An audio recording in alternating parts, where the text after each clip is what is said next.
Assembly సాక్షిగా నిన్న AP CM Chandrababu Naidu శాంతి భద్రత విషయంలో చాలా క్లియర్గా చెప్పడం జరిగింది. ఎవరు శాంతి భద్రతలకు విఘాతం కలిగించినా ఎట్టి పరిస్థితుల్లోనూ ఉపేక్షించేది లేదు, తప్పకుండా చర్యలు ఉంటాయని. ఇదే విషయాన్ని లోకేష్ కూడా స్పష్టంగా చెప్తున్నారు. ఎవరిని ఉపేక్షించము, అందరి మీద చట్టపరంగా చర్యలు తీసుకుంటాము అని చెప్పి కూడా చెప్తూ ఉన్నారు. దాంతోపాటు వివేక హత్య కేసుకు సంబంధించి కూడా మాట్లాడడం జరిగింది. అప్పట్లో కూడా ఇంటెలిజెన్స్ వైఫల్యం కనిపించినట్లుగా కూడా మనకు తెలిసింది. 6 సంవత్సరాలైనప్పటికీ ఆ కేసులో ఇంతవరకు పురోగతి అయితే కనిపించడం లేదు. అప్పుడు సీఎంగా చంద్రబాబు నాయుడు గారే ఉన్నారు. మరి ఇప్పుడు సీఎంగా చంద్రబాబు నాయుడు గారు కొనసాగుతున్నప్పటికీ ఎందుకు వివేక హత్య కేసుకు సంబంధించి ఇంకా క్లారిటీ రావడం లేదు, ఎందుకు అరెస్టులు జరగడం లేదు? దాంట్లో ఉన్న సాక్షులందరూ 1 by 1 చనిపోతున్నారు. ఇప్పటికే 6 సాక్షులు చనిపోయారు. మరి ఎప్పటికీ వివేక హత్య కేసుకు సంబంధించి ఒక క్లారిటీ వచ్చే అవకాశం ఉంది. దాంతోపాటు బోరుగడ్డ అనిల్కి నిన్న బెయిల్ అయితే మధ్యంతర బెయిల్ పొడిగించడం కుదరదు అని చెప్పి హైకోర్టు చెప్పిన నేపథ్యంలో ఆయన కంపల్సరీ జైలుకు రావాల్సిందే అని చెప్పి హైకోర్టు సీరియస్ అయిన నేపథ్యంలో ఈ రోజు ఉదయం 6:30 రాజమండ్రి సెంట్రల్ జైలుకి అయితే బోరుగడ్డ అనిల్ వెళ్లడం జరిగింది. దాంతోపాటు ఆడదాం ఆంధ్ర ఉచ్చులో మంత్రి రోజా చిక్కుకున్నట్లే కనిపిస్తోంది, మాజీ మంత్రి రోజా చిక్కుకున్నట్లే కనిపిస్తోంది. ముఖ్యంగా చూసుకుంటే ఏసీబీ విచారణకైతే ఆదేశించడం జరిగింది. ఇదే అంశాలకు సంబంధించి ఇవాల్టి డిబేట్లో చర్చించుకుందాం. చర్చలో పాల్గొనడానికి మనతో పాటు ఉన్నారు సప్తగిరి ప్రసాద్ టీడీపీ అధికార ప్రతినిధి, అలాగే సుజాత జనసేన అధికార ప్రతినిధి, అలాగే అప్పసాని రాజేష్ గారు ప్రముఖ విశ్లేషకులు స్టూడియోలో ఉన్నారు. గుడ్ మార్నింగ్ అండి, అందరికీ నమస్తే. అప్పసాని గారు, ముందుగా చూసుకుంటే ఎప్పుడు అంత సీరియస్గా మాట్లాడినటువంటి ముఖ్యమంత్రి చంద్రబాబు నాయుడు గారు నిన్న అసెంబ్లీ సాక్షిగా శాంతి భద్రత విషయంలో, అలాగే మహిళల విషయంలో ఎవరైనా తప్పు చేస్తే శిక్ష తప్పకుండా ఉంటుంది అని చెప్పి చాలా క్లియర్గా క్లారిటీగా చెప్పడం జరిగింది. ముందుగా ప్యానెల్లో ఉన్న మిత్రులు అలాగే మహాన్యూస్ వీక్షకులందరూ కూడా శుభోదయం. చంద్రబాబు నాయుడు గారు రాష్ట్ర ముఖ్యమంత్రిగా వారి భుజస్కంధం మీద చాలా గురుతర బాధ్యత ఉంది. అంటే ప్రజలు చాలా పెద్ద ఎక్స్పెక్టేషన్ తోటి, అంటే 2019లో వాస్తవంగా ఆ రోజు జగన్మోహన్ రెడ్డి గారి మీద కూడా చాలా నమ్మకంతో 150 స్థానాలతోటి వారికి అధికారం కట్టబెట్టడం జరిగింది. ఆ నమ్మకాన్ని వారు కోల్పోయిన నేపథ్యంలో ఎన్డీఏ కూటమి పట్ల, ముఖ్యంగా చంద్రబాబు నాయుడు గారి అనుభవం పట్ల ఒక నమ్మకంతో ఎన్నికలకు ముందు వీరు చేసిన ప్రచారం కారణం కావచ్చు, వీరు ఇచ్చిన వాగ్దానాల కారణం కావచ్చు, లేదు రాష్ట్ర ప్రస్తుత స్థితిగతుల పట్ల ఉన్న అవగాహన దృష్ట్యా కావచ్చు, ప్రజలు చంద్రబాబు నాయుడు గారికి ఇంతటి ఘన విజయం కట్టబెట్టడం జరిగింది. ఎన్డీఏ కూటమికి, తెలుగుదేశం, జనసేన, భారతీయ జనతా పార్టీ కలిసిన కూటమికి ఇంతటి ఘన విజయం కట్టబెట్టడం జరిగింది. ఇవాళ చాలా హ్యూజ్ టాస్క్ ఇవాళ చంద్రబాబు నాయుడు గారి భుజస్కంధాల మీద ఉంది. అందులో ప్రధానమైంది వచ్చేటప్పటికి 20 లక్షల ఉద్యోగ కల్పన చేస్తాను అని చెప్పని ఒక రకంగా ఆ ఒక్క వాగ్దానం జగన్మోహన్ రెడ్డి గారి ఓటమికి, ఎన్డీఏ కూటమికి గెలుపుకి మధ్య ఒక గేమ్ చేంజర్. ఎందుకంటే 2019 ఎన్నికల నాడు ఆనాడు జగన్మోహన్ రెడ్డి గారు చంద్రబాబు నాయుడు గారి కంటే ఒక 22 సంవత్సరాల వయసులో చిన్నాడై ఉంటాం. ఆయన యూనివర్సిటీలు, కాలేజీల చుట్టూ తిరిగి యోబేరి అని చెప్పని సదస్సులు ఏర్పాటు చేసి ఉంటాం. నాకు మెజార్టీ ఎంపీ స్థానాలు ఇవ్వండి, నేను ప్రత్యేక హోదా సాధిస్తా, వలస లేని ఉపాధి కల్పిస్తా, 13 జిల్లాలను 13 హైదరాబాద్కి అభివృద్ధి చేస్తా, జాబ్ క్యాలెండర్ రిలీజ్ చేస్తా, మెగా డిఎస్సి కండక్ట్ చేస్తా అని చెప్పని చేసిన రకరకాల వాగ్దానాల ప్రభావంతో యువత జగన్మోహన్ రెడ్డి గారి వెనక ర్యాలీ అయ్యారు. ఆ గెలుపులో చాలా కీలక పాత్ర పోషించారు.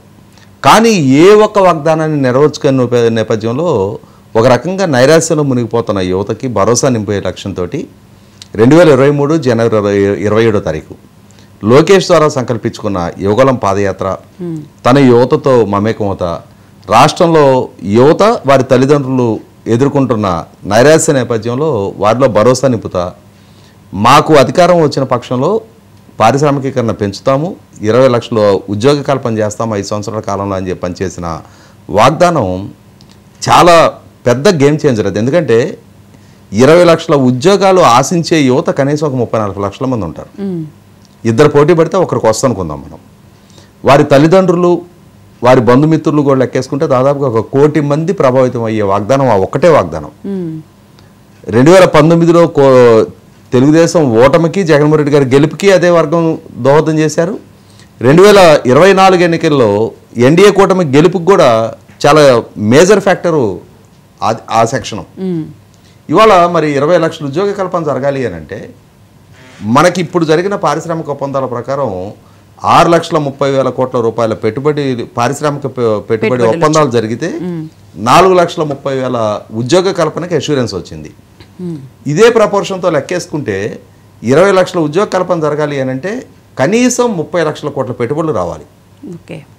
30 లక్షల కోట్ల పెట్టుబడులు వస్తే ఆ 20 లక్షల మంది ఉద్యోగ కల్పన సాధ్యం అవుతుంది. 30 లక్షల కోట్ల పెట్టుబడులు రావాలి అని అంటే రాష్ట్రంలో సమర్థవంతమైన పరిపాలన ఉండాలి, సమర్థవంతమైన మానవ వనరులు ఉండాలి, రోడ్ ఇన్ఫ్రాస్ట్రక్చర్ బాగుండాలి, పోర్ట్ ఇన్ఫ్రాస్ట్రక్చర్ బాగుండాలి, పవర్ అవైలబిలిటీ ఉండాలి, ల్యాండ్ అవైలబిలిటీ ఉండాలి, గవర్నమెంట్ పాలసీస్ ఫేవర్గా ఉండాలి. ఇవన్నిటితో పాటుగా శాంతి భద్రతలు కాపాడబడుతూ ఉండాలి. ఇవాళ మనం వెళ్ళి ఒక కాలనీలో ఒక డబుల్ బెడ్రూమ్ ఇల్లు అద్దెకి తీసుకొని కాపురం ఉండాలి అంటేనే మనం 100 ఆలోచిస్తాం. అక్కడ మన పిల్లలు సరైన వాతావరణంలో పెరుగుతున్నారా లేదా, మనం వర్క్ ప్లేస్కి వెళ్ళటానికి రావడానికి ప్రాపర్ అంబియన్స్ ఉందా లేదా, సివిక్ కమ్యూనిటీస్ బాగున్నాయి లేదా అని ఇన్ని ఆలోచిస్తాం మనం. మరి ఎక్కడ నుంచో వచ్చి ఒక రాష్ట్రంలో ఒక 1000 కోట్లో 500 కోట్లో లేదు ఒక 10,000 కోట్లో పెట్టుబడి పెట్టాలి అనుకునే పారిశ్రామికవేత్తలు ఎన్ని రకాలుగా ఆలోచన చేయాలి, ఎంత సమర్థవంతంగా ప్రభుత్వం పరిపాలన జరుగుతూ ఉండాలి, ఎంత సమర్థవంతంగా శాంతి భద్రతలు కాపాడబడుతూ ఉండాలి. వీటన్నిటిని దృష్టిలో పెట్టుకొని ఎన్డీఏ కూటమి ప్రభుత్వం అధికారంలోకి వచ్చిన తర్వాత రకరకాల ప్రయత్నాలు మొదలుపెట్టారు. మొట్టమొదటగా సోషల్ మీడియాని ప్రక్షాళన చేయటం మొదలుపెట్టారు. అంటే సోషల్ మీడియా వేదికగా అత్యంత జుగుసాకరమైన పదజాలంతో చేసే విమర్శల పేరిట చేసే మార్ఫింగ్ సంస్కృతిని కట్టడి చేస్తూ వచ్చారు. అలాగే ఈగిల్ అనే వ్యవస్థను తీసుకొచ్చి మొట్టమొదటగా మాదక ద్రవ్యాలని నియంత్రించే ప్రయత్నం చేస్తూ వచ్చారు. ముఖ్యంగా భారతదేశంలో ఎక్కడ గంజాయి పట్టుబడ్డా దాని మూలాల ఆంధ్రప్రదేశ్ విశాఖపట్నం ఏజెన్సీ ప్రాంతంతో ముడిపడి ఉండేవి. దాన్ని వీలైనంత వరకు కట్టడి చేసే ప్రయత్నం చేస్తూ వచ్చారు. అదే సందర్భంలో ల్యాండ్ గ్రాబర్స్ ఇవాళ ల్యాండ్ గ్రాబింగ్ యాక్ట్ తీసుకొస్తా ఉన్నారు. రౌడీజాన్ని అణిచివేసే ప్రయత్నం చేస్తూ ఉన్నారు. ముఖ్యంగా పోలీస్ అధికారులు వాళ్ళ విధులని ఉల్లంఘించి కాదంబరి జత్వాని లాంటి ఇష్యూ మనం ఎంత ఫ్లేరప్ అయింది చూసాం మనం. అటువంటి సంఘటనలకు బాధ్యులు కాకుండా ప్రస్తుతం పోలీస్ డిపార్ట్మెంటుని వాళ్ళ యూనిఫామ్డ్ డ్యూటీ కన్ఫైన్ అయ్యి ఉండే విధంగా అదుపాజ్ఞలో ఉంచగలుగుతూ ఉన్నారు. ఈ విధంగా చూసినప్పుడు ముఖ్యంగా జగన్మోహన్ రెడ్డి గారి పాలనా హయాంలో నేషనల్ క్రైమ్ బ్యూరో రికార్డ్స్ ప్రకారం చూసుకుంటే మహిళల మీద జరిగిన అఘాయిత్యాలు కానీ, మహిళల మిస్సింగ్ కేసులు కానీ, మైనర్ బాలికల మీద జరిగిన అత్యాచారాలు కానీ, వీటన్నిటి నేపథ్యంలో భారతదేశంలోనే ఆంధ్రప్రదేశ్ రాష్ట్రం అవమానకరమైన గణాంకాలు నమోదు చేసింది. ముఖ్యంగా మహిళల గౌరవానికి భంగం కలిగిన కేసుల్లో దేశంలో నెంబర్ 1 స్థానంలో నిలబడింది. జగన్మోహన్ రెడ్డి గారేమో నోరు తెరిచిన ప్రతి సందర్భంలో మా అక్క చెల్లెములు అని చెప్పని సంబోధిస్తూ ఉండేవాడు. కానీ ఆయన పాలనా హయాంలో మహిళల భద్రత గాలికి వదిలేబడింది అనేది మనకందరికీ తెలిసిన వాస్తవం. ఈ నేపథ్యంలో చంద్రబాబు నాయుడు గారి ప్రభుత్వ లక్ష్యం మొట్టమొదటగా మహిళలకు భద్రత కల్పించాలి, వారి గౌరవాన్ని కాపాడాలి, రౌడీజాన్ని, ల్యాండ్ గ్రాబింగ్ని, మినరల్ వెల్త్ దోపిడీని వీటినన్నింటినీ అరికట్టాలి. ముఖ్యంగా ప్రకృతి వనరుల దోపిడీ లైక్ రెడ్ శాండిల్ స్మగ్లింగ్ కానీ ఇటువంటి వాటిని కట్టడి చేయాలి. ఆ దిశగా సమర్థవంతంగా అన్ని వ్యవస్థలని మరొక్కసారి యాక్టివేట్ చేయటం ద్వారా ప్రభుత్వం ఆ దిశగా అడుగులు వేస్తూ ఉంది. రాష్ట్రంలో శాంతి భద్రతలకు విఘాతం కలిగించే చర్యలకు ఎవరు పాల్పడ్డా చాలా కఠినంగా వ్యవహరిస్తామని చెప్పని నిన్న ముఖ్యమంత్రి హోదాలో చంద్రబాబు నాయుడు గారు సభకి కాదు రాష్ట్రానికి అష్యూరెన్స్ ఇచ్చారు. అది ఎందుకంటే ఇవాళ సభ ద్వారా ప్రజలకు ఇచ్చిన అష్యూరెన్స్, 5 కోట్ల మంది ప్రజలకు ఇచ్చిన అష్యూరెన్స్. అది మా ప్రభుత్వ విధానం, ఇది మేము శాంతి భద్రతను అదుపులో ఉంచుతాం, శాంతి భద్రతలకు విఘాతం కలిగించే ప్రయత్నం చేసిన వాళ్ళని ఖచ్చితంగా కట్టడి చేస్తాం. ముఖ్యంగా నేను ఆయన ఒక స్టేట్మెంట్ ఇవ్వడం జరిగింది. మహిళల గౌరవానికి భంగం కలిగించిన, మహిళల పట్ల అమర్యాదకరంగా ప్రవర్తించినా కూడా అదే వారికి చివరి రోజు అవుతుంది అనేది గుర్తుంచుకోమని చెప్పడం జరిగింది. ఆచరణపూర్వకంగా కూడా అటువంటి చర్యలకు పాల్పడ్డ వాళ్ళ మీద కఠినమైన చర్యలు తీసుకోవటం మొదలు పెడితే ముందు ఈ విధమైన నేర ప్రవృత్తితోటి వ్యవహరించే వాళ్ళకి వెన్నులో వణుకు మొదలవుద్ది. ఎందుకంటే జగన్మోహన్ రెడ్డి గారి పాలనా హయాంలో చట్టం అన్నా పోలీస్ అన్నా కూడా ఎవరికైనా సహజంగా పౌర సమాజానికి భక్తి అయినా ఉండాలి, భయమైనా ఉండాలి. కానీ ఆ పాలనా హయాంలో ఒక రకమైన బరితెగింపుతోటి వ్యవహరించారు. అంటే భయం లేదు, భక్తి లేదు. చట్టం అంటే మర్యాద అయినా ఉండాలి, లేదు చట్ట ఉల్లంఘనకు పాల్పడితే ఎదురుగాబోయే కాన్సిక్వెన్సెస్ పట్ల భయమైనా ఉండాలి. ఈ రెండూ కోల్పోయి ఒక బరితెగింపుతోటి వ్యవహరించిన పర్యవసానం మనం పాలన ఏ విధంగా ఉంది, ప్రజలు పౌర సమాజం ఏ విధంగా ఫీల్ అయ్యారనేది మనం కళ్ళ ముందు ఫేస్ చేస్తున్నాం. కాబట్టి ఇటువంటి పరిస్థితుల్లో పాలకుడుగా చంద్రబాబు నాయుడు గారి బాధ్యత, ఇవాళ రాష్ట్రాన్ని ఇవాళ దేశంలో అభివృద్ధి చెందిన మిగిలిన రాష్ట్రాల సరసన నిలపాలి అన్నా, ఇవాళ దక్షిణాదిలో మనకి ఆంధ్రప్రదేశ్కి 3 వైపులా ఉన్న అభివృద్ధి చెందిన రాష్ట్రాలు కర్ణాటక, తమిళనాడు, తెలంగాణతో పోల్చి చూసుకున్నప్పుడు ఇవాళ ఆ రాష్ట్రాలతో సమానమైన పర్ క్యాపిటల్ ఇన్కమ్ సాధించాలన్నా, ఆ రాష్ట్రాలతో సమానంగా విద్యా వైద్యం ఉపాధికి ఇప్పటికీ వలసల మీద ఆధారపడుతున్న రాష్ట్ర పౌర సమాజానికి ఒక అష్యూరెన్స్ ఇచ్చి వలసలు లేని ఉపాధి రాష్ట్రంలోనే కల్పించాలి అన్నా, ప్రభుత్వానికి ట్యాక్స్ రెవెన్యూస్ పెంచుకోవాలి అన్నా, ఆర్థిక విధ్వంసం నుంచి బయటపడాలి అన్నా మొట్టమొదటి ప్రాధాన్యతగా శాంతి భద్రతలు కాపాడబడాలి అనేది ఎవరైనా ఒప్పుకొని తీరాల్సిన అంశం. అది ప్రభుత్వం కూడా దాన్నే గుర్తెరిగారు కాబట్టి 100% చంద్రబాబు నాయుడు గారు అటువంటి ప్రకటన చేశారు. ఇక్కడ ఇంకొక అంశం కూడా చెప్పాలి. ప్రభుత్వ లక్ష్యం చాలా ఘనంగా ఉంది. అదే సందర్భంలో ఇవాళ శాంతి భద్రతలను కాపాడాల్సిన పోలీస్ డిపార్ట్మెంట్ కూడా అంతే సమర్థంగా వ్యవహరించి తీరాల్సిన అవసరం ఉంది. ఎందుకంటే ఇవాళ మే 13వ తారీఖు ఎలక్షన్ జరిగింది. మే 14, మే 15వ తారీఖు పిన్నెల్లి వెంకటరామరెడ్డి పరారే అయ్యాడు. ఇవాళకి ఎన్ని నెలలు అవుతుంది? ఇంకొక 2 నెలలుంటే దాదాపుగా 10 నెలల కాలం పూర్తవుతుంది. ఇప్పటి వరకు అతను అరెస్ట్ చేయలేకపోవడం అనేది పోలీస్ డిపార్ట్మెంట్కి ఒక అవమానకరమే. అలాగే విజయవాడకి సంబంధించి మాజీ fibre net chairman Gautam Reddy, Umamaheswara Sastri గారు అని చెప్పాను, ఆయన మీద హత్యాయత్నానికి పాల్పడ్డ కేసులో అరెస్ట్ అంటే అతను బెయిల్ పిటిషన్ రిజెక్ట్ అవ్వగానే పరారయ్యాడు. ఇప్పటి వరకు అతను అదుపులోకి తీసుకోవడం సాధ్యం కాల. బ్రోరేజెస్ కార్పొరేషన్ చైర్మన్గా పనిచేసిన, ఎండీగా పనిచేసిన వాసుదేవ్ రెడ్డి ఇప్పటి వరకు అతిగతి లేడు అతను. అలాగే మదనపల్లె సబ్ కలెక్టర్ ఆఫీసు దగ్ధం చేసి రికార్డ్ రూమ్ దగ్ధం చేసిన కేసులో పెద్దిరెడ్డి రామచంద్రారెడ్డి గారి అనుచరుడు మాధవ్ రెడ్డి ఇప్పటి వరకు అతను అరెస్ట్ కాల. అలాగే జోగి రమేష్ కొడుకు జోగి రాజీవ్ అరెస్ట్ అయ్యాడు. కానీ జోగి రమేష్ బాబాయ్ జోగి వెంకటేశ్వరరావు ఇన్ని నెలల కాలం గడిచింది, ఇప్పటికీ అతను అరెస్ట్ చేయడం సాధ్యం కాల.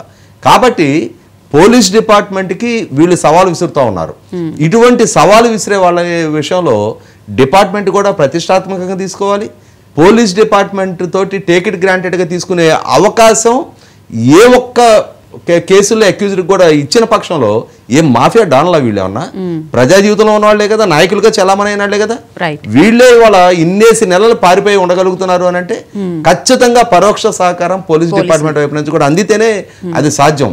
ఎందుకంటే పిన్నెల్లి రామకృష్ణారెడ్డిని అరెస్ట్ చేసే సందర్భంలో మనం చూసాం, అతన్ని అరెస్ట్ చేయడానికి వెళ్ళే సెర్చ్ పార్టీలో నుంచే అతనికి మా వేరే బోర్డ్స్ గురించి సమాచారం ఇస్తూ ఉంటాం. దాంతో అతను డ్రైవర్ అరెస్ట్ అయ్యాడు, అతను కారు దొరికింది, ఫోన్లు దొరికా, కానీ అతను మాత్రం అరెస్ట్ కాలేదు.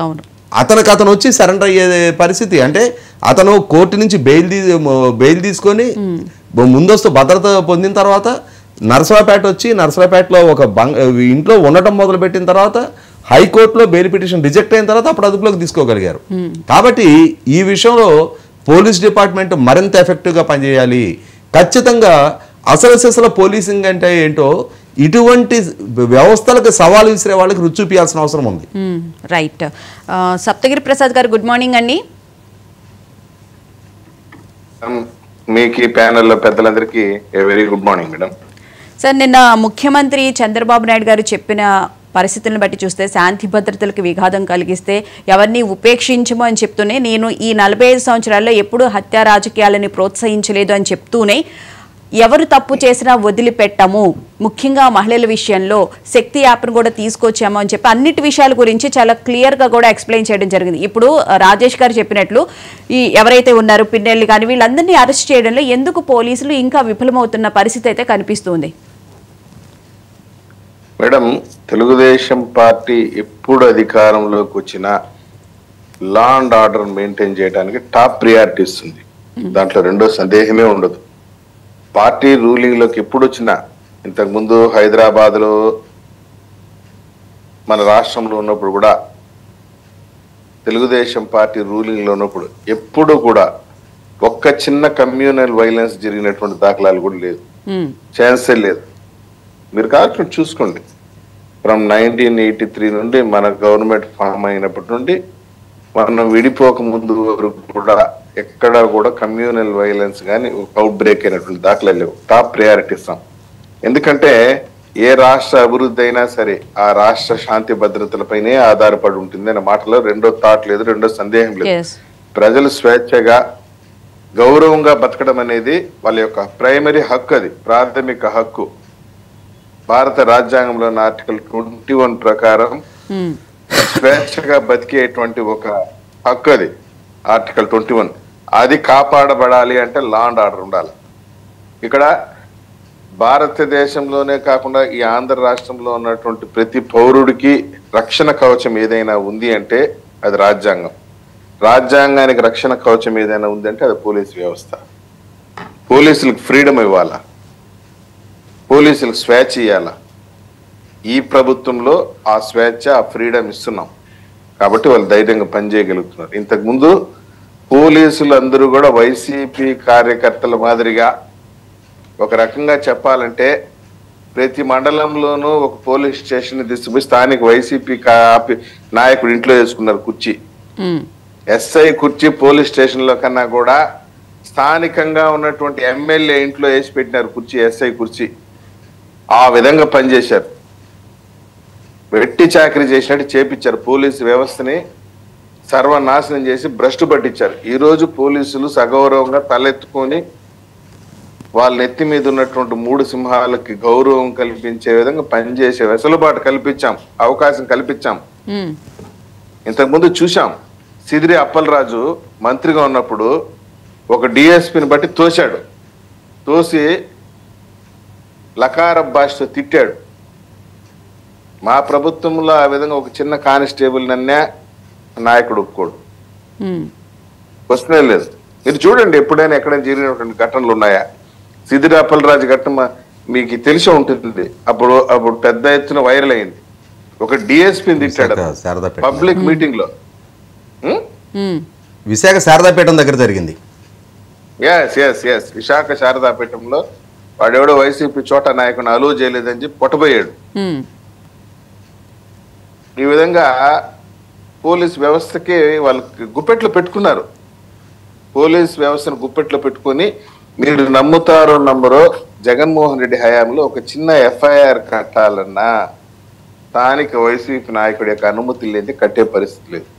అవును, ఒక చిన్న ఇప్పటికీ ఇంకా కొంతమంది పోలీసులు సపోర్ట్ చేయడం లేదు అన్న వార్తలైతే వస్తున్నాయి కదా ప్రసాద్ గారు. ఇప్పుడు మేము కూడా ఒకటే కోరుకుంటున్నాం, మాకి పోలీసులు అవుట్ ఆఫ్ ద ఆర్డర్ పోయి లేకుంటే అన్డ్యూ ఫేవర్ చేయాల్సిన అవసరం లేదు. మేము కోరుకోం. ఎప్పుడైతే పోలీసుల్ని మాకే అన్డ్యూ ఫేవర్ చేయాలి, మేము చెప్పినట్టే చేయాలి, మేము ఆడినట్టే ఆడాలని కోరుకుంటామో అప్పుడు పోలీస్ వ్యవస్థ పైన మన ప్రభావం ఆటోమేటిక్ వచ్చేసినట్టే. ఇప్పుడు ఫర్ ఎగ్జాంపుల్ ఆమె సినీ నటి జత్వాని కేసు తీసుకోండి.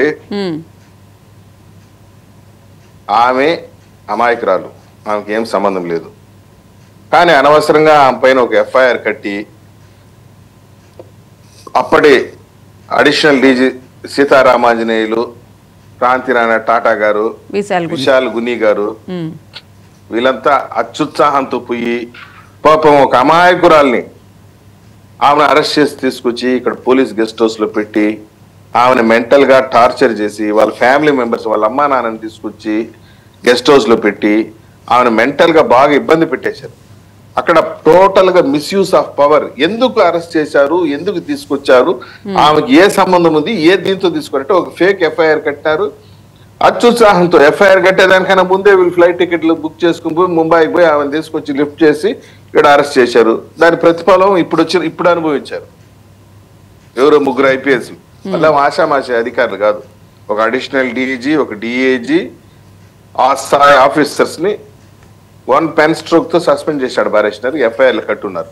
అసలు ముగ్గురిని ఒకేసారి సస్పెండ్ చేయడం కూడా ఒక రికార్డే కదా. రికార్డు కదా మేడం. ఇప్పుడు సంజయ్ కుమార్ సస్పెండ్ చేశారు, ఆయన సునీల్ కుమార్ సస్పెండ్ చేశారు. ఇవంతా ఎందుకు చేశారంటే మిస్యూజ్ ఆఫ్ పోలీస్ పవర్.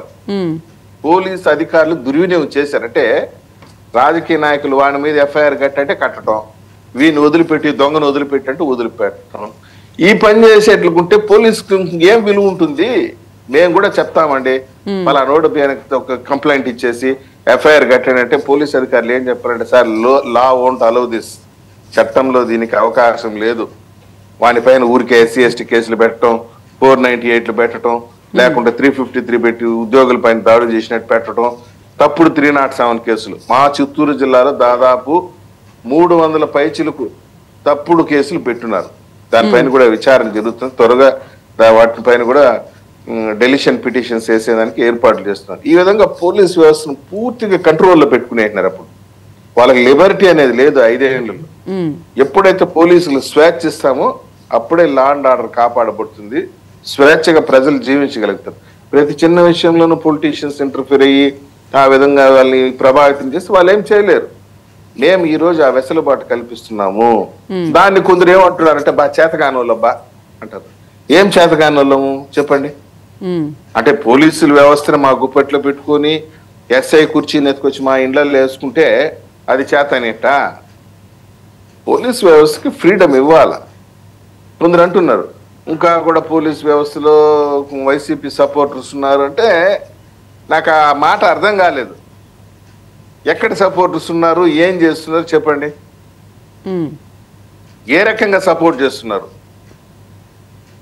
ఇప్పుడు కొందరున్నారు హైకోర్టులో పోయి బెయిల్ తెచ్చుకునేసినారు, గవర్నమెంట్ దానిపైన ఫైట్ చేస్తా ఉంది కోర్టులో. డ్యూ ప్రొసీజర్తోనే కదా అరెస్ట్ చేయాలా? వాళ్ళు చేసినట్టు గోడలు ఎగురు దూకి అరెస్ట్ చేసి అదేవిధంగా బాత్రూమ్ ఉంటే గడపారలు తలుపులు పగలగొట్టి అరెస్ట్ చేస్తే public is watching very keenly. వాళ్ళు చేసిన తప్పే మళ్ళీ మేము చేస్తే మాకు వాళ్ళకి తేడా ఏముంటుంది చెప్పండి? దాన్ని అర్థం చేసుకోవటం లేదు. నా తెలుగుదేశం వాళ్ళు చేతగాని వాళ్ళు వాడు ఇంకా తిరుగుతున్నాడు, వీడు ఇంకా తిరుగుతున్నాడు. డ్యూ ప్రొసీజర్ జరుగుతుంది, 1 by 1 జరుగుకుంటూ వస్తుంది కదా. అందరికన్నా ముఖ్య విషయం కూడా గుర్తుపెట్టుకోవాలి మేడం. ఇక్కడ మేము అధికారంలోకి వచ్చింది మా సూపర్ 6 కార్యక్రమాల్ని, ప్రజల సంక్షేమ కార్యక్రమాల్ని ఎక్స్ప్లెయిన్ చేసి రూలింగ్లోకి వచ్చున్నాం. మా ప్రధానమైన టార్గెట్, మా యొక్క ప్రైమరీ ఆబ్జెక్ట్ మేము ఏదైతే చెప్పామో అది చేయటం. That is our primary motto. రేపు పొద్దున్న లోకల్ బాడీ ఎలక్షన్స్ వస్తుంది, మేము పోయి ఓటు అడగాలంటే మహిళలకు ఉచిత బస్సు ఇచ్చాము మాకు ఓటు వేయండి అని అడుగుతాం. అదే విధంగా డిఎస్సి వేసాము మాకు ఓటు వేయండి అని అడిగాం.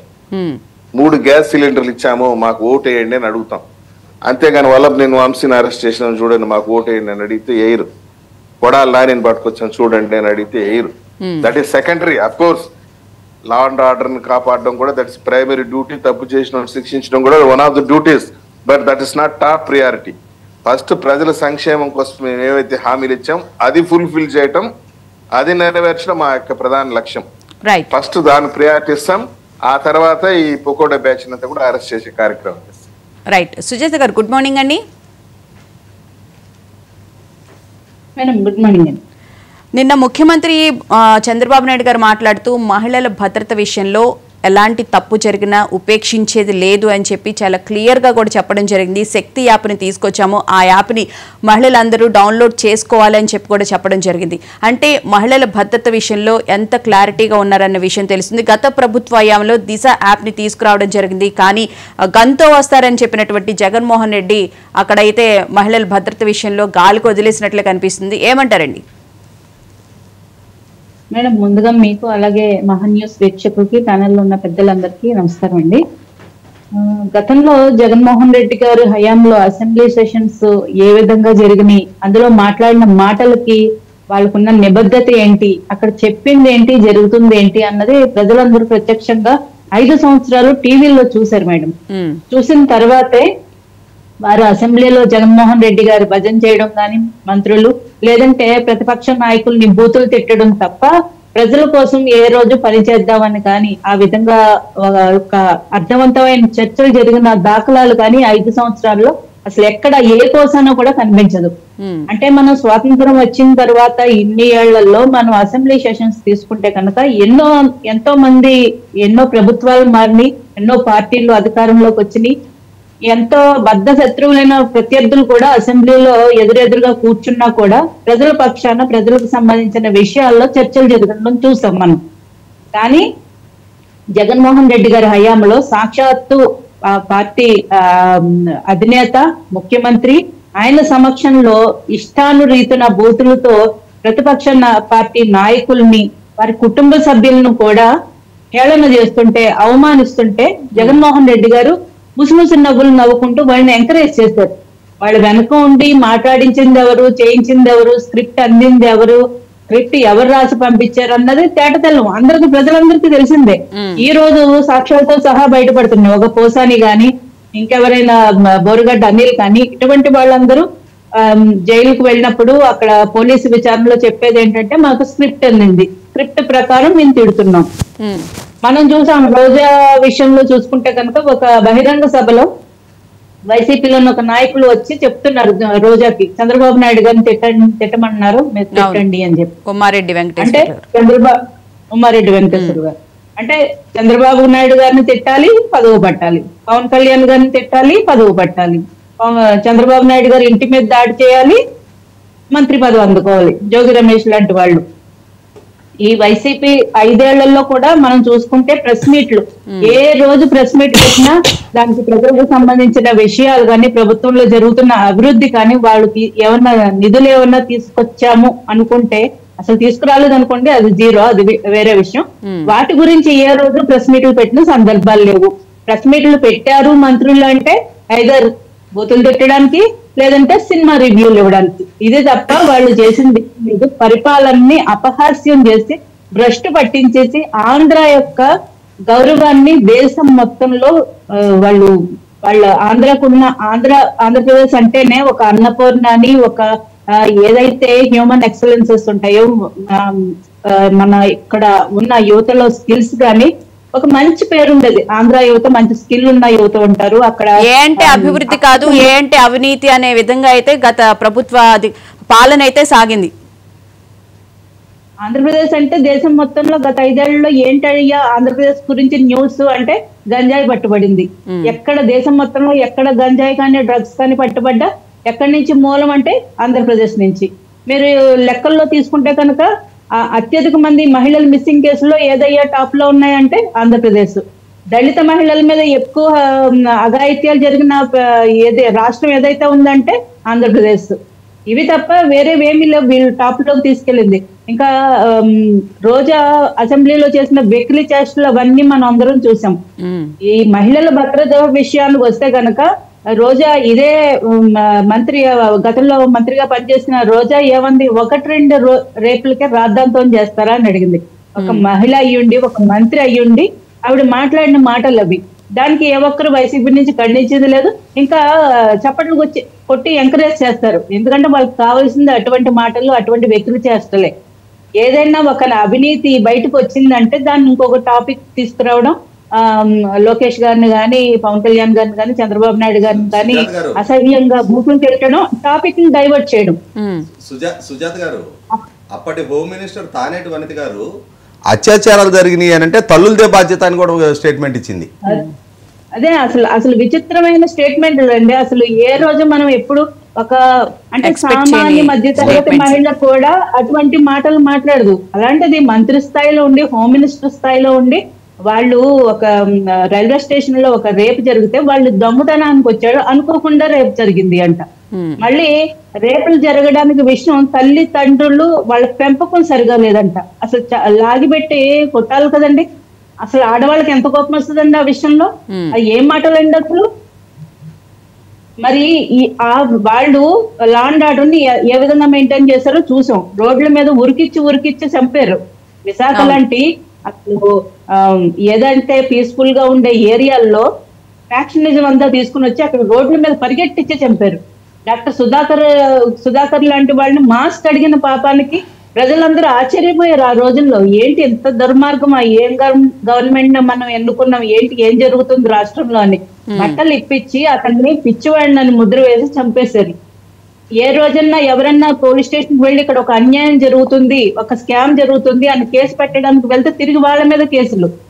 దళితులు ఎవరన్నా మాకు అన్యాయం జరిగిందని, దళిత మహిళలకి దేశం మొత్తంలో ఎక్కువ అవమానాలు జరిగింది, వాళ్ళ మీద అఘాయిత్యాలు జరిగింది ఆంధ్రప్రదేశ్ ఫస్ట్ ప్లేస్ గత 5 సంవత్సరాల్లో. ఈ లెక్కలేవు మరి వీళ్ళకి కనిపించవు. మీరు ఒక రంగనాయకమ్మ లాంటి వాళ్ళని, ఆవిడ ఒక పెద్ద ఆవిడని ఒక పోస్ట్ ఆవిడ ఫార్వర్డ్ చేసినందుకు ఆవిడని తీసుకుని వెళ్ళి అరెస్ట్ చేశారు. టీడీపీ మహిళా నాయకుల్ని కనీసం బట్టలు కూడా మార్చుకోనికుండా నైట్ డ్రెస్ లో తీసుకుని వెళ్ళి అరెస్టులు చేశారు. ఇది వీళ్ళు చేసిన లా అండ్ ఆర్డర్. మీరు గోడలు దూకేసి అరెస్టులు చేసేస్తారు, అమరావతి మహిళా రైతుల్ని అరెస్టులు చేసేస్తారు. వాళ్ళు ఏదో ఒక టెంపుల్ కి వెళ్దాం అనుకుంటే అక్కడంతా వాళ్ళని నిర్బంధిస్తారు. ఏం జరిగిందండి అసలు? ఒక ఋషికొండలో అంత నిర్మాణం జరుగుతుంటే అక్కడికి వెళ్లి చూడడానికి ప్రతిపక్ష నాయకులను ఎల్లవ్ చేయలేదు. మళ్ళీ ఇప్పుడు ఏం చెప్తారు, అది ప్రభుత్వ భవనం కట్టేమంటారు. మరి అంతా దాచుకుని పరదాలు కట్టేసి కొండకు మొత్తం గ్రీన్ మ్యాట్లు వేసేసి ఏం చేశారు అసలు? రైట్. అసలు పరువు అదే టైంలో మరి టూరిజం మినిస్టర్ గా ఉన్న రోజా ఏం చేసింది? ఆవిడ మీద బరువు నష్టం. ఇప్పుడు పర్యావరణ శాఖకు సంబంధించి కేంద్ర ప్రభుత్వంలో ఇప్పుడు మనం ఏదైతే ఉన్నాయో పెనాల్టీలు కానీ, అలాగే పర్యాటక శాఖ మంత్రిగా ఉండి నువ్వు రిషికొండ బీచ్ మీద పర్యాటక రంగానికి సంబంధించిన ఏవైతే రిసార్ట్స్ ఉన్నాయో అవన్నీ కూలగొట్టేసి జగన్మోహన్ రెడ్డి గారు ప్యాలెస్ కట్టుకుంటుంటే నువ్వు పర్యాటక శాఖ మంత్రిగా ఏం చేసావు?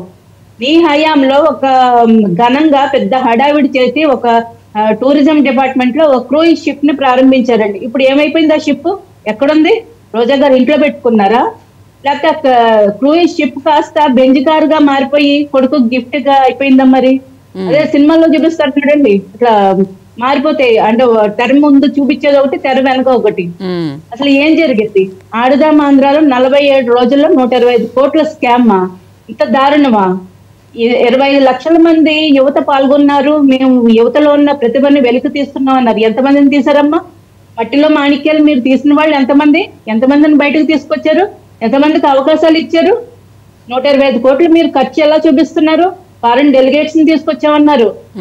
మీరు ఏదైతే బ్రాండ్ అంబాసిడర్ అన్నారు, అక్కడ జగన్మోహన్ రెడ్డి గారి ఫోటో, రోజా ఫోటో, ఇంకా మన బైరెడ్డి సిద్ధార్థ రెడ్డి ఫోటో తప్ప ఇంకేమీ లేదు. ఆ కార్యక్రమం ప్రారంభించి హడావిడి చేసి వెళ్ళిపోయారు. తర్వాత అది కొనసాగించిన దాఖలాలు లేవు. అందులో క్రీడాకారులకు ఇచ్చిన ప్రోత్సాహం లేదు. చంద్రబాబు నాయుడు గారి హయాంలో జిల్లాకు ఒక అంటే మల్టీపర్పస్ స్టేడియం లాగా ప్రారంభించారు. అప్పట్లో అక్కడున్న ఎవరైతే పేదవాళ్ళు యువత, జిల్లాకు సంబంధించిన యువతలో ఉన్న క్రీడా నైపుణ్యాలని మట్టిలో మాణిక్యాలు తీసే విధంగా స్టేడియంలు ప్రారంభించి అది చివరి దశలో 95% పనులు పూర్తి అయిపోయిన వాటిని కూడా వీళ్ళు పక్కన పెట్టేశారు మేడం. పోలవరాన్ని ఏ విధంగా వాళ్ళు అంతా పూర్తయింది, కనీసం ఏదైతే వాటరింగ్ చేయాలో అలాంటి దశలో కూడా వాటిని పక్కన పెట్టేసి అవి మొత్తం కొట్టుకుపోయే పరిస్థితికి ఎలా తీసుకొచ్చారో ఈ స్టేడియంలను కూడా అలాగే చేశారు. 5,000, 10,000 రూపాయలతో ఫినిషింగ్ అవ్వాల్సిన పనులు కూడా వదిలేశారు మేడం. అసలు యువత ఎంత మోసం చేశారన్నది తెలుస్తుంది. ఈ రోజు చిన్న చిన్న పనులే మేడం. 16 లక్షల రూపాయలతోటి పవన్ కళ్యాణ్ గారు పిఠాపురంలో ఒక నియోజకవర్గంలో తీసుకుంటే కనుక 32 పాఠశాలలకి 2 క్రీడా కిట్లు పంపించారు. ఇప్పుడు వాళ్ళు ఉపయోగించుకుంటారు, ఆడుకుంటున్నారు. అది క్వాలిటీ అయిన క్రీడా సామాగ్రి అందించారు. చిన్న ఖర్చు 16 లక్షలు ఒక నియోజకవర్గంలో మొత్తం పాఠశాలకు వెళ్ళింది. అలాంటిది నువ్వు 120 కోట్లు పెట్టి ఏం చేసావమ్మా? ఈ రోజు ఒక బ్యాట్ ఉందా, లేక ఒక బాల్ ఉందా, ఇంకొకటి ఏదన్నా ఉందా? ఏదీ లేదే. అవన్నీ అప్పుడే అయిపోయింది. ఆ 47 రోజుల్లోనే మొత్తం అంతా ఖాళీ అయిపోయింది. కన్ను తీసేటప్పుడు తిరిగిపోయేది, బాల్ పగిలిపోయేది. మీరు ఒక క్రీడా మంత్రి అయ్యుండి ఒక రాష్ట్రానికి ప్రతినిధిగా ఉంటూ మీరు ఆ రోజు ఇచ్చిన స్లోగన్స్ ఏంటండి? అసలు ఆడుదాం ఆంధ్రాకి రాజకీయాలకు సంబంధం ఏంటి? సిగ్గుండాలి కదా రోజాకి. అక్కడ ఇచ్చిన స్లోగన్స్ ఏంటి? 2024 Jagananna once more, Jagananna once more. చెట్టు మీద చంద్రబాబు ఇంకోటేదో. ఏంటండి అసలు అది? అడిగేవాళ్ళు లేరు కదా. అంటే అడిగేవాళ్ళు ఉన్నా కూడా కేసులు పెట్టే పరిస్థితులు లేవు కదా. ఇప్పుడు మా ప్రభుత్వం ఉంది, ఎవరన్నా కేసులు పెట్టొచ్చు కదా. మీకు ఫ్రెండ్లీ పోలీసింగ్ ఉంది కదా. అంటే చట్ట ప్రకారమే అన్ని జరుగుతున్నాయి. మీ హయాంలో ఎవరైనా నోరెత్తే వాళ్ళ పరిస్థితి ఏంటండి? మద్యం సరిగా లేదు, అది క్వాలిటీ మద్యం సరిగా లేదని చెప్పిన ఆ వ్యక్తి మన్నాడు కల్లా ఆత్మహత్య చేసుకుని చనిపోయాడు. అంటే చనిపోయేటట్టు చేసేసారు. మా కార్యకర్త ఒక ఆయన నియోజకవర్గంలో డ్రైనేజ్ సరిగా లేదు అని చెప్పి మంత్రిని అడిగితే ఆ రోజు ఆ అబ్బాయి 2 రోజుల్లో ఆత్మహత్య. ఇంకా ఏ రకంగా వివేకానంద రెడ్డి గారు హత్య దగ్గర నుంచి తీసుకుంటే కనుక వీళ్ళు అధికారంలోకి వచ్చిన దగ్గర నుంచి ఏ విధంగా అధికార దుర్వినియోగానికి పాల్పడ్డారో మనందరం ప్రత్యక్షంగా చూసాం మేడం. ఇప్పుడు ప్రభుత్వం పద్ధతి ప్రకారం, పాలసీ ప్రకారం చట్టాలకు అనుగుణంగా వెళ్తుంటే కొంచెం స్లోగా వెళ్ళినట్టు మేబీ అనిపించవచ్చు, కానీ అది అలా ఉండదండి. ఎందుకంటే చంద్రబాబు నాయుడు గారిని అరెస్ట్ చేసేసి ఈ రోజు కూడా ఛార్జ్ షీట్ వేయలేదు, ఈ రోజు కూడా సాక్ష్యాధారాలు కోర్టుకు సబ్మిట్ చేయలేదు. కోర్టులతో మొట్టికాయలు తిన్న దాంట్లో వీళ్ళు రికార్డు సృష్టించారు. మేము అలా చేయం కదా, కోర్టుల దగ్గర అపహాస్యం కదా. ఖచ్చితంగా అన్ని సాక్ష్యాలు పగడ్బందీగా చర్యలు తీసుకుంటాం. రైట్. అప్సన్ గారు, ముఖ్యంగా మనం చూసుకుంటే కనుక ఇప్పటికైనా 6 సంవత్సరాలు అయిపోయింది వైఎస్ వివేకానంద రెడ్డి చనిపోయి. ఇప్పటికైనా ప్రభుత్వం ఎలాంటి చర్యలు తీసుకోవచ్చు? అలాగే ఏసీపీ విచారణకు కూడా ఆడుదాం ఆంధ్రాకు సంబంధించి మాజీ మంత్రి చేసినటువంటి రోజా చేసినటువంటి అవినీతికి సంబంధించి వెలికి తీసే అవకాశం కనిపిస్తుంది. ఎందుకంటే గత వారం 10 రోజులుగా చూస్తుంటే కనుక కొంచెం పోలీస్ వ్యవస్థ స్పీడప్ అయినట్లే అనిపిస్తుంది. ఇప్పుడు బోర్గడ్డ అనిల్ను కూడా రాజమండ్రి సెంట్రల్ జైలుకి వచ్చినప్పుడు కూడా మళ్ళీ పీటీ వారెంట్ కింద గుంటూరు పోలీసులు అరెస్ట్ చేశారు అని చెప్పి అయితే మనకి బ్రేకింగ్ వస్తుంది. ఏమంటారు సార్? ఇప్పుడు పోలీస్ డిపార్ట్మెంట్ ఇంకా చాలా ఎఫెక్టివ్గా పనిచేయాల్సిన అవసరం ఉంది. అంటే ఇప్పుడు ప్రస్తుతం ఏమైందంటే పోలీస్ డిపార్ట్మెంట్కి ఉన్న సవాలు ఒకటి, ప్రస్తుత శాంతి భద్రతలు కాపాడాలి, నేరాలు జరగకుండా అదుపులో ఉంచాలి. రెండోది, గత ప్రభుత్వ హయాంలో జరిగిన అక్రమాల మీద విచారణ జరుగుతూ ఉన్నాయి. 10ల సంఖ్యలో కేసులు ఉన్నాయి. నా ఉద్దేశం అయితే ఇప్పటికీ ఇంకా చాలా కేసులకు సంబంధించి విచారణలో పురోగతి లేదు. అవును. అలాగే మీరు ప్రస్తావించిన వివేకానంద రెడ్డి గారి హత్య కేసు, ఇవాళ మనం మార్చి 12లో ఉన్నాం. ఇంకొక 3 రోజులుంటే 6 సంవత్సరాలు పూర్తవుతా ఉంది ఆయన హత్య జరిగి. ఆ హత్య కేసు విచారణ ఇప్పటికీ ఇంకన్క్లూజివ్గానే ఉంది. ఇవాళ సిఆర్పిసి 164 స్టేట్మెంట్ ఇచ్చిన దస్తగిరి నాకు అడ్వాన్స్గా ₹1 ఇచ్చారు, ఒక్కొక్కరికి ₹5 ఆఫర్ చేశారు, ఓవరాల్గా ₹40 సుపారీ మాట్లాడారు అని చెప్పారు. ఇక్కడ గమనించుకుంటే దస్తగిరి 164 స్టేట్మెంట్ ఇచ్చే నాటికి హత్య జరిగి చాలా రోజులు అయిపోయింది. కాబట్టి అడ్వాన్స్ పార్టే కాదు, రిమైనింగ్ పార్ట్ కూడా అతనికి వచ్చే ఉంటుంది. అయితే సిబిఐ అతని దగ్గర నుంచి ₹72 లక్షల రికవర్ చేసుకుంది. మరి ₹72 లక్షల నగదు అతని దగ్గర నుంచి రికవర్ అయిన సందర్భంలో ఈ డబ్బు ఇచ్చిన వ్యక్తులు ఎవరు, ఇది నల్ల డబ్బు అనేది నిర్ధారణ అవుతా ఉంది కదా. ఇన్కమ్ ట్యాక్స్ అండ్ ఈడీ ఎందుకని ఎంటర్ కాలేదు ఇప్పటిదాకా? మీరు హైదరాబాద్లో రేవంత్ రెడ్డి గారు ₹50 లక్షల ఓటుకు నోటు అంశంలో దొరికారు అని చెప్పని, ఆ 50 లక్షలకి సోర్స్ ఏంటి, మీరు 5 కోట్లు ఆఫర్ చేశారు, ఎవరు మీకు సమకూర్చుతున్నారు అని చెప్పని ఇన్కమ్ ట్యాక్స్ అండ్ ఈడీ ఆయన్ని గుచ్చి విచారణ చేశారు.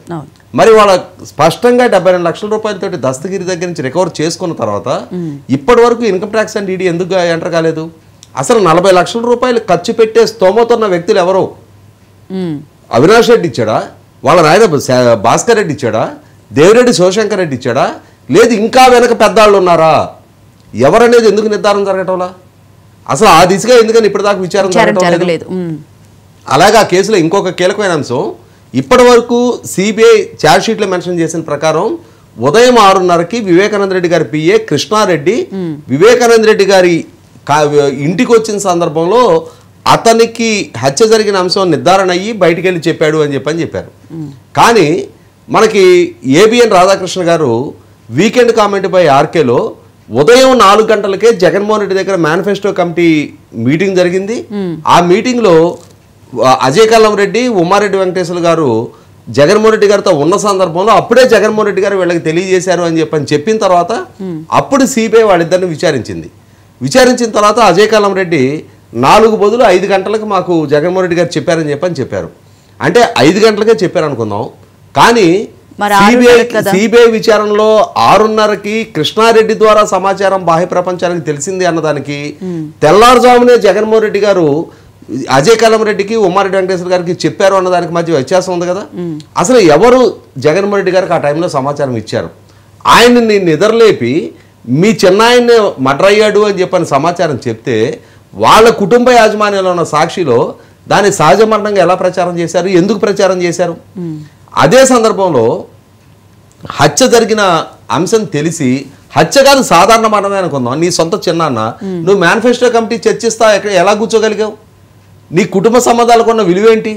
అంటే అక్కడ జగన్మోహన్ రెడ్డి గారికి సమాచారం తెలిసి కూడా ఆయన ఆ సమాచారం పట్ల పెద్ద ఆసక్తి కనపరచలేదు అనేది అర్థమవుతా ఉంది కదా. అంటే వెంటనే కూడా బయలుదేరి రాకుండా మళ్ళీ బై రోడ్ వచ్చారు. By road evening 4 o'clock reach అయ్యాడు అక్కడికి. అదే మళ్ళీ మరుసటి రోజుకి వచ్చేటప్పటికి, ముందు రోజు సహజ మరణం అన్నారు, మరుసటి రోజుకి వచ్చేటప్పటికి జరిగింది హత్య కేసు అని చెప్పని తెలుసు. హత్య జరిగిన ప్రాంతంలో సాక్ష్యాధారాలు చెరిపివేయబడ్డాయని చెప్పని తెలుసు. ఆ చెరిపివేసింది తన కుటుంబ సభ్యులని చెప్పని తెలుసు. ఇన్ని స్పష్టమైన సాక్ష్యాధారాలు కళ ముందు కనిపిస్తుంటే 3 వారాల్లో ఎన్నికలు రాబోతూ ఉండగా మార్చి 15 హత్య జరిగితే ఏప్రిల్ 11 ఎలక్షన్, అంటే విదిన్ 1 month ఎలక్షన్స్ రాబోతుండగా నువ్వు దాన్ని నాటి పాలకుడు చంద్రబాబు నాయుడు గారికి ఆపాదించి నారాసుర రక్త చరిత్ర అని చెప్పని ఒక బ్యానర్ ఐటమ్ రాయించి, అంటే హత్య కేసు వాస్తవాలను వక్రీకరించి దాన్ని ఎన్నికల అస్త్రంగా మలుచుకున్నావు. మరి ఆ దిశగా జగన్మోహన్ రెడ్డిని ఎందుకు విచారించట్లా ఇప్పటిదాకా? అదే సందర్భంలో అతను పాలకుడుగా ఉండగా అవినాష్ రెడ్డిని అరెస్ట్ చేయాలి అని చెప్పని కర్నూలు విశ్వభారతి హాస్పిటల్ దగ్గర సిబిఐ ప్రయత్నం చేసి అక్కడ సృష్టించిన హంగామా ఏంటి? సిబిఐ అధికారులను బెదిరించిన తీరేంటి? అసలు ఆంధ్రప్రదేశ్ రాష్ట్రంలో సిబిఐ విచారణకు ప్రతిబంధకాలు కల్పిస్తున్నారు అని చెప్పని డాక్టర్ సునీత గారు సుప్రీంకోర్టుని అప్రోచ్ అయ్యి విచారణ తెలంగాణకు బదిలీ చేయించుకోవడానికి దారితీసిన పరిస్థితులు ఏంటి? ఎవరు ఆ ప్రతిబంధకాలు కల్పించింది? అసలు ఆ దిశగా ఇప్పటిదాకా సిబిఐ వైపు నుంచి విచారణే జరగకపోవడం అనేది శోచనీయం. ఎందుకంటే ఒక హై ప్రొఫైల్డ్ హత్య, వివేకానంద రెడ్డి గారు ఒక మాజీ ముఖ్యమంత్రికి సోదరుడు, నాటి ప్రధాన ప్రతిపక్ష నాయకుడికి చిన్నాన్న, వారు స్వయంగా మాజీ ఎంపీ, మాజీ ఎమ్మెల్యే, మాజీ ఎమ్మెల్సీ, రాష్ట్ర మాజీ మంత్రి, అంతటి హై ప్రొఫైల్డ్ వ్యక్తి హత్యకు గురైతే 6 సంవత్సరాల పాటు ఇంకా విచారణే పూర్తి కాలేదు అని అంటే అది సిబిఐ ఇంటెగ్రిటీకే ప్రశ్నార్థకం కదా. ఇవాళ గతంలో జగన్మోహన్ రెడ్డి గారు పాలకుడుగా ఉండి విచారణకు ప్రతిబంధకాలు కల్పించారనుకుందాం, ఇప్పుడే విచారణ వేగవంతం చేయండి. డాక్టర్ సునీత గారు మొన్న కూడా సుప్రీంకోర్టుని అప్రోచ్ అయ్యారు కదా.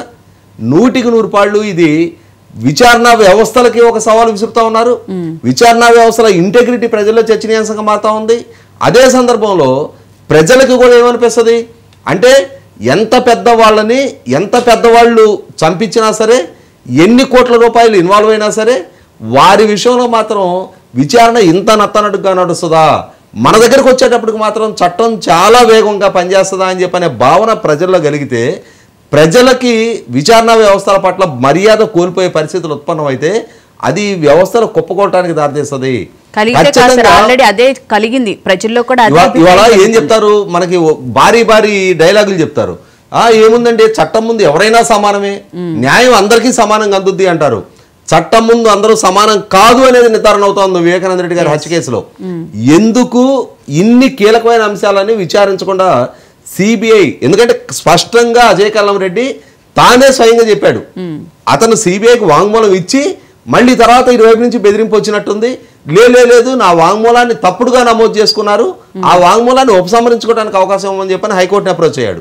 హైకోర్టు దాన్ని అతని కోరికను పరిగణలోకి తీసుకోకుండా సిబిఐకి తెరిచిన వాంగ్మూలాన్నే పరిగణలోకి తీసుకున్నారు. ఇవాళ చాలా స్పష్టమైన సాక్ష్యాధారాలు కడ ముందు కనిపిస్తా ఉన్నప్పుడు ఎందుకు ఇంకా కీలకమైన అంశం ఏంటి? ఉమ్మారెడ్డి వెంకటేశ్వర గారు మాజీ కేంద్ర మంత్రి, అజయ్ కల్లం రెడ్డి మాజీ చీఫ్ సెక్రటరీ, ఆ స్థాయిలో ఉన్న వ్యక్తులు వాళ్ళకి తెల్లారుజామునే జగన్మోహన్ రెడ్డి గారు చెప్పిన సమాచారం ఉన్నా కూడా వాళ్ళు ఎందుకని జగన్మోహన్ రెడ్డి గారు హత్య కేసు వాస్తవాన్ని వక్రీకరిస్తుంటే వీళ్ళు కూడా ఆ సమాచారాన్ని తొక్కిపెట్టారు. అంటే ఇక్కడ నేరం చేసిన వాడే కాదు, నేరాన్ని ప్రోత్సహించిన వాడు, నేరస్తులను కాపాడిన వాడు, అందరూ నేరస్తులే కదా. ఇవాళ అజయ్ కల్లం రెడ్డి, ఉమ్మారెడ్డి వెంకటేశ్వర గారిని కూడా సాక్షులుగానే ఎందుకు పరిగణలోకి తీసుకుంటున్నారు? హత్య కేసు వాస్తవాలను వాళ్ళు కూడా తొక్కిపెట్టే ప్రయత్నం చేశారు కదా.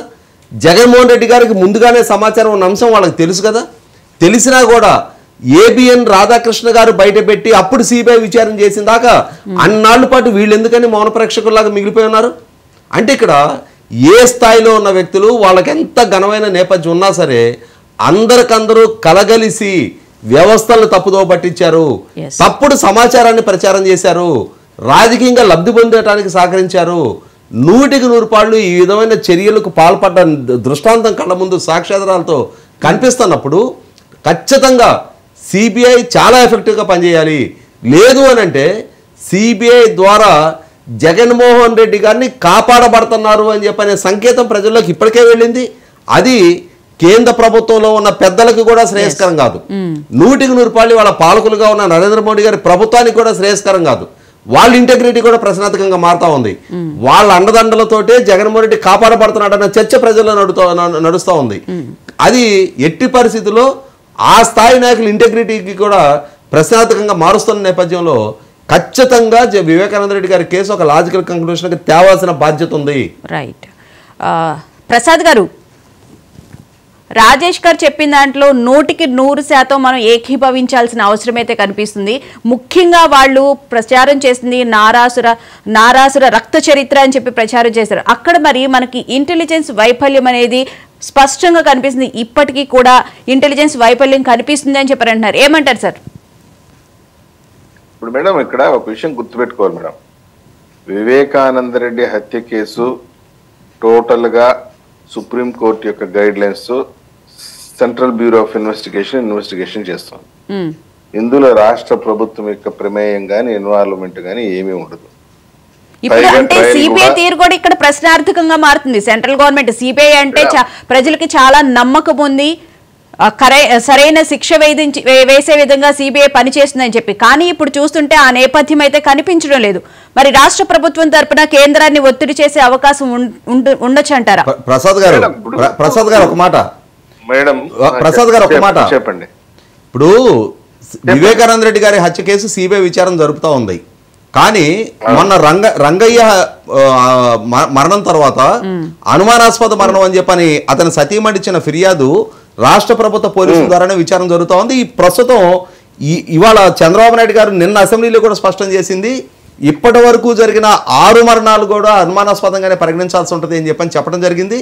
మొట్టమొదట రాష్ట్ర ప్రభుత్వ పరంగా ఆ దిశలో విచారణ వేగవంతం చేయండి. కనీసం ఎక్కడో దగ్గర నుంచి తీగలాగితే డొంక కదులుతుంది.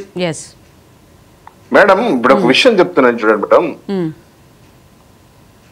చంద్రబాబు నాయుడు గారు క్రిస్టల్ క్లియర్ గా చెప్పారు, రాజకీయ కక్ష సాధింపులు వేధింపులకు తావులేదు. తప్పు చేసిన వాడు ఎవడైనా కానీ ఏ స్థాయిలో ఉన్నా తాట తీస్తాము, రెండో సందేహం లేదని చెప్పారు. ఇప్పుడు వాచ్మెన్ రంగన్న గారి భార్య నా భర్త మరణం పైన అనుమానం ఇచ్చిన వెంటనే ఎఫ్ఐఆర్ రిజిస్టర్ చేయడం, పోస్ట్ మార్టం కండక్ట్ చేయడం, పోస్ట్ మార్టం రిపోర్ట్ రావాలా, ఫోరెన్సిక్ రిపోర్ట్ రావాలా, ఎవడైతే దోషిని తేలితే వాని పైన కఠినంగా చర్యలు తీసుకుంటారు. దాంట్లో రెండు డిస్కషన్ ఉండదు. ఇక్కడ ఒక విషయం చెప్తాను చూడండి, Vivekananda Reddy murder cases no doubt sensational case. దాంట్లో మా పైన బురద చెల్లారు, దాన్ని మమ్మల్ని ఇరికించాలని చూశారు. ప్రజలు వాళ్ళకి తీర్పు ఏ విధంగా ఇచ్చారో మనం చూసాం. దాంట్లో ఎవరు నిజమైన దోషులు, ఎవరు నిజమైనటువంటి దొంగలు అని చెప్పేసి క్రిస్టల్ క్లియర్ తేలింది.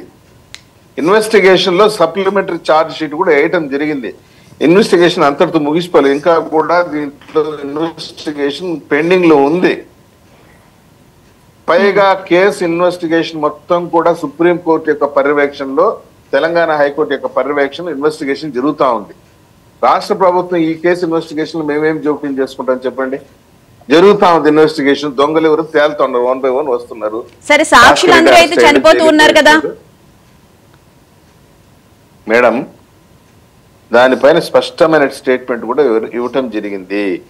సాక్షులందరూ ఎందుకు చనిపోతున్నారు, ఇవన్నీ కూడా నేచురల్ డెత్సా లేకుంటే దీని వెనకాల ఏదైనా కాన్స్పిరసీ ఉందా, కుట్ర ఉందా అనే దాన్ని కూడా ఇన్వెస్టిగేట్ చేసి చెప్పాలి కదా. పబ్లిక్ ఉన్నటువంటి డౌట్స్ అని క్లియర్ చేస్తాం కదా.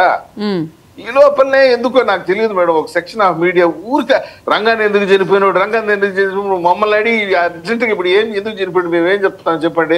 ఇన్వెస్టిగేషన్ జరగాలి కదా. అతను చనిపోయి కూడా వారం కాలేదే.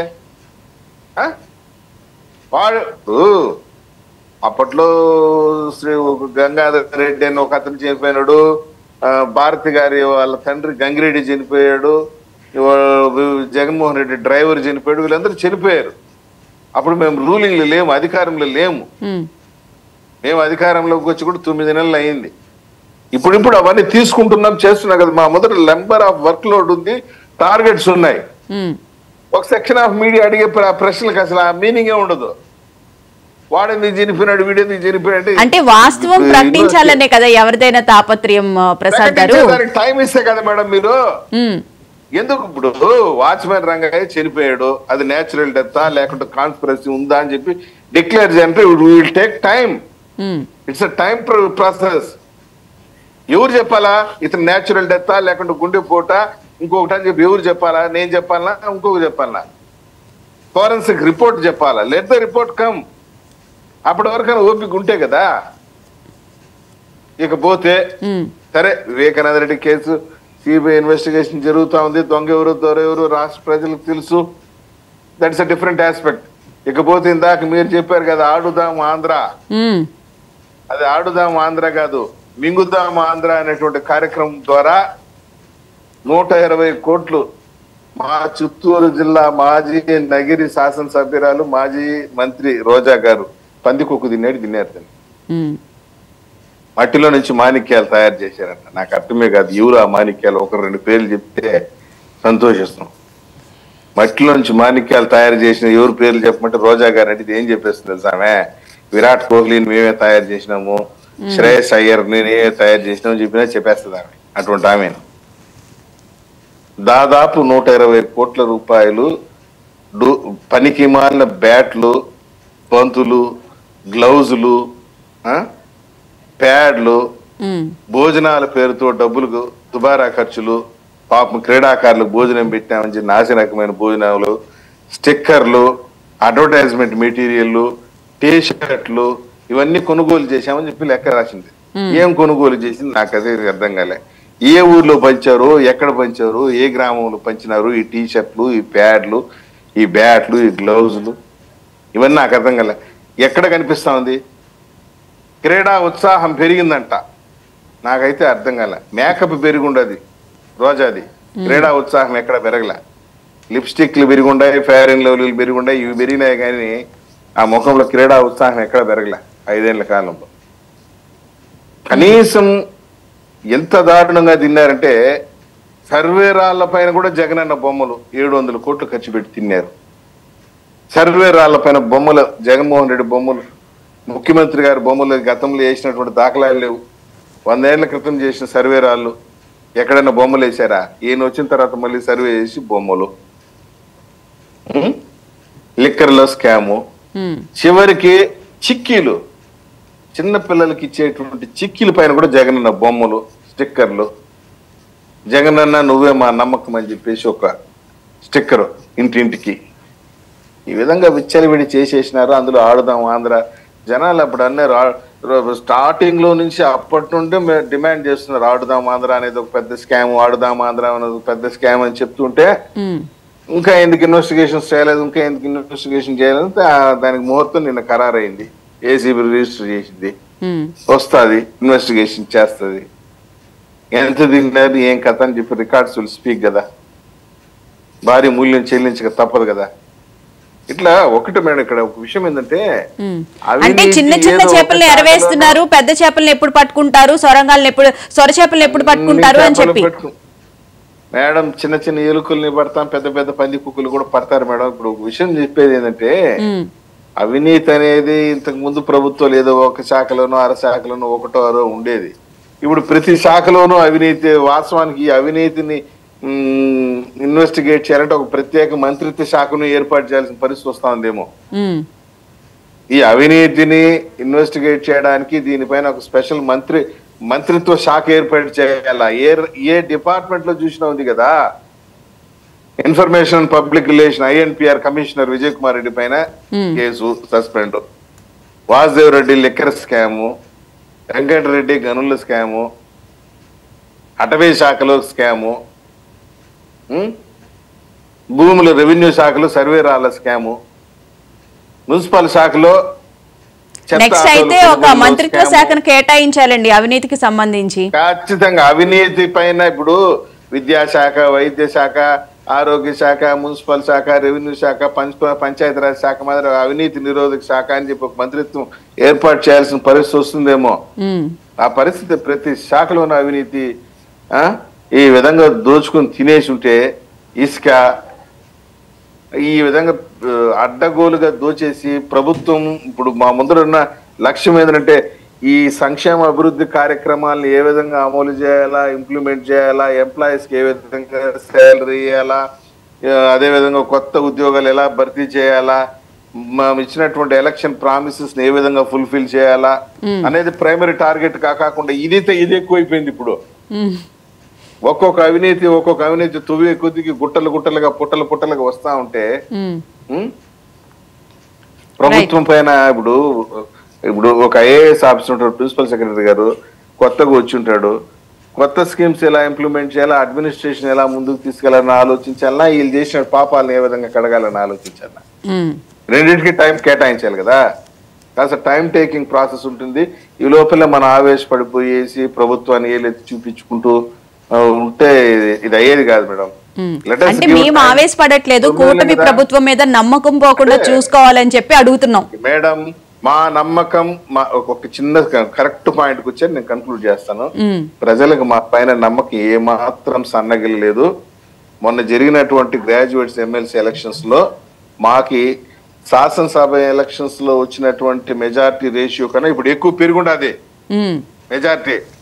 గ్రాడ్యుయేట్ ఎన్నికల్లో బంపర్ మెజారిటీ 70,000 80,000 ఇవన్నీ పెరిగిందంటే మా పైన ప్రజలకు ఇంకా నమ్మకం ఉన్నట్టే కదా, మా పైన నమ్మకం పెరిగినట్టే కదా మెజారిటీ పెరిగిందంటే.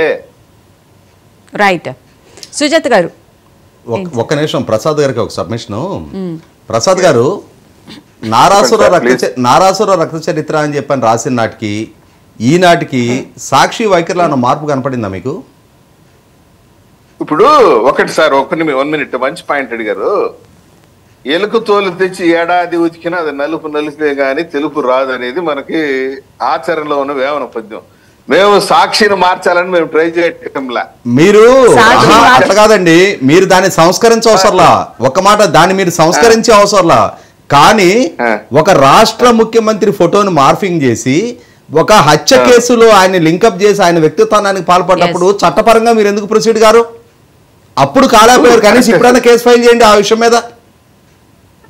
ఇప్పుడు ఆ రోజు చంద్రబాబు నాయుడు గారు రాష్ట్ర ముఖ్యమంత్రి, అవును, రాష్ట్ర ముఖ్యమంత్రి ఫోటో మార్ఫింగ్ చేసే సాహసానికి వాళ్ళు ఒడిగట్టినప్పుడు, ముందు జరిగిన హత్య కేసు వాస్తవాలను వక్రీకరిస్తూ ప్రచారం చేసినప్పుడు చాలా పెద్ద క్రైమ్ అది. దాని మీద ముందు కేసు ఫైల్ చేయండి, భయం పరిచయం చేయండి మొట్టమొదట. దాంట్లోనే నిందాక అదే అడిగాను సార్, ఇంటెలిజెన్స్ వైఫల్యం స్పష్టంగా కనిపిస్తుంది.